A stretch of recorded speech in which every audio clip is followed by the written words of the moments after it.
Israel पर एक नई मुसीबत टूट पड़ी है। इजराइल के साथ वही होने जा रहा है जिसका उसे डर था, क्योंकि ईरान से एक ऐसी खबर आई जिसने अमेरिका तक को डरा दिया है, बहुत डरा दिया है। ईरान ने एक ऐसा कदम उठाया जिसे लेकर गाजा के युद्ध का फैसला पलट गया।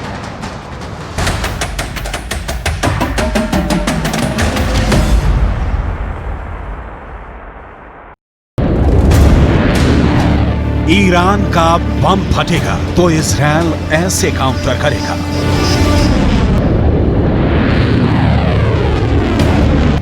इजराइल को यकीन हो गया है कि ईरान ने एटम बम बना लिया है।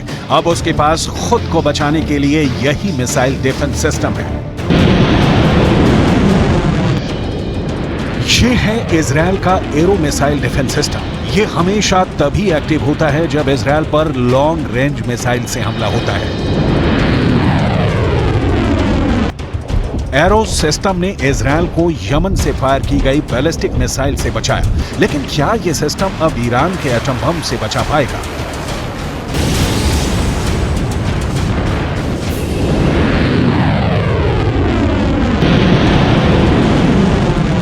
क्योंकि ईरान को लेकर खबर बहुत खतरनाक है और इसका सबसे बड़ा खतरा इजराइल को सता रहा है।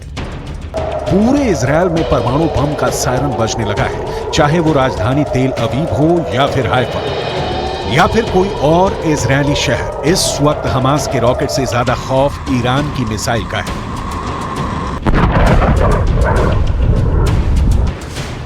क्योंकि अब उसमें परमाणु बम भी फिट हो सकता है। अमेरिका दावा कर रहा है कि ईरान के पास अब इजराइल तक पहुंचने वाली मिसाइल भी है और उसमें लगाने के लिए एटम बम।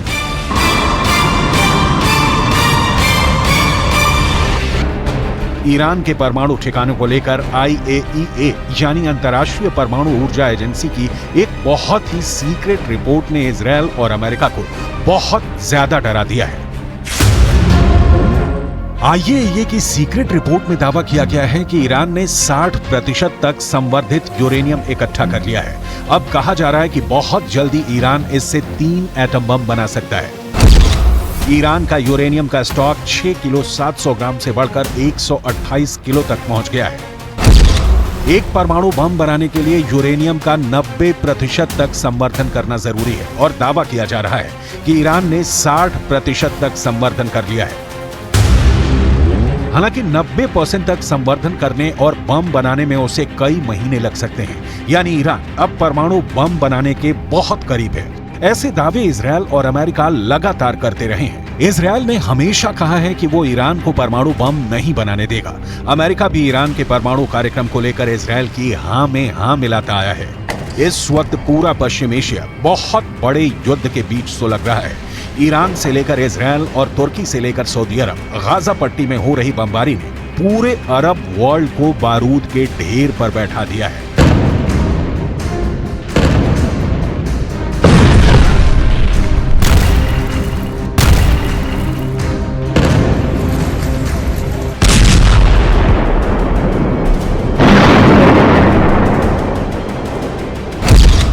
अब परमाणु बम को लेकर ईरान वाले खतरे ने इजराइल और अमेरिका का डर वाला मीटर रेड लेवल पर ले आया है। इस कांटे पर इतना प्रेशर है कि ये कभी भी वर्ल्ड वॉर बनकर टूट सकता है, क्योंकि ईरान कह चुका है कि उसके पास ऐसी मिसाइल है जो लॉन्च होने के 400 सेकंड के अंदर इजराइल पर जाकर तबाही मचा सकती है। ईरान अब हाइपरसोनिक मिसाइल तैयार कर चुका है। उसकी बैलिस्टिक मिसाइल को इजराइल आयरन डोम से नहीं गिरा सकता और ईरान का दावा है कि इजराइल हो या फिर अमेरिका का मिसाइल डिफेंस सिस्टम, उसकी मिसाइल के खिलाफ कोई दीवार काम नहीं करेगी। इस वक्त ईरान के परमाणु कार्यक्रम को लेकर जो खबरें हैं, उसे लेकर सबसे सीक्रेट परमाणु अड्डे पर सबकी नजरें हैं।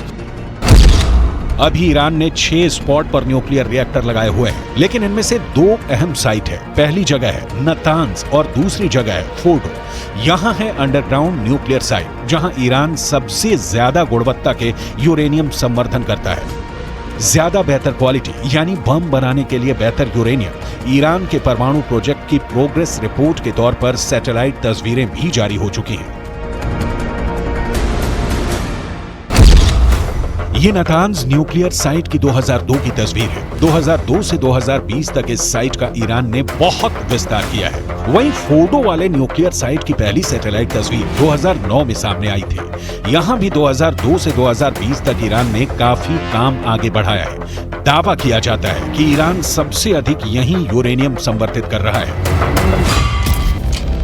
ईरान के पास अभी एटम बम नहीं है, ये बात तो पुख्ता तौर पर अमेरिका भी मानता है, लेकिन इजरायल के पास एटम बम है, इससे कोई इनकार नहीं करता। दावे के मुताबिक आज की तारीख में इजरायल के शांत रेगिस्तान में नेगेव परमाणु रिसर्च सेंटर है, जहां ताकतवर हथियार बनाने का काम किया जाता है। Stockholm International Peace Research Institute के मुताबिक इजरायल के पास करीब 90 परमाणु बम है, जो पूरे पश्चिम एशिया को पिघली हुई रेत में तब्दील कर सकते हैं।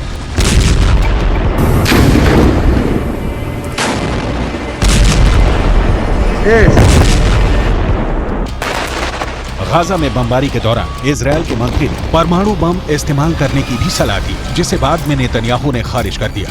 लेकिन इसी बयान से साफ हो जाता है कि इजरायल जिस बम को छुपाने की कोशिश कर रहा है, वो भी दुनिया के लिए बड़ी तबाही की वजह बन सकता है। और अब ईरान के परमाणु कार्यक्रम को लेकर ये दुश्मनी और खतरनाक हो जाती है।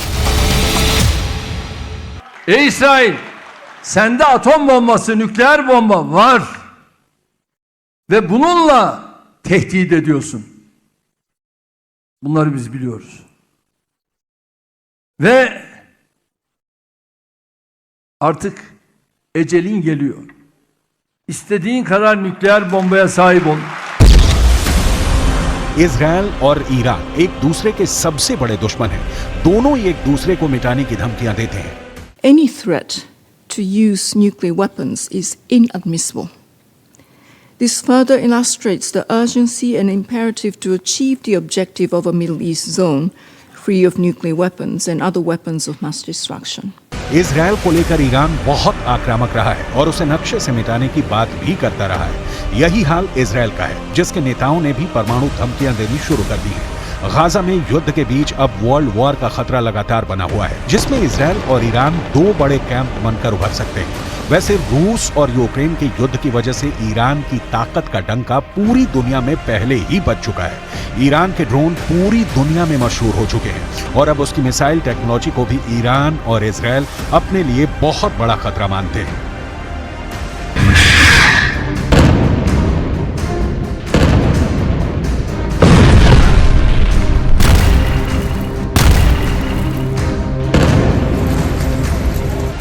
ईरान अब अपनी इसी ताकत को दिखाकर अमेरिका और इजरायल दोनों को चैलेंज कर रहा है।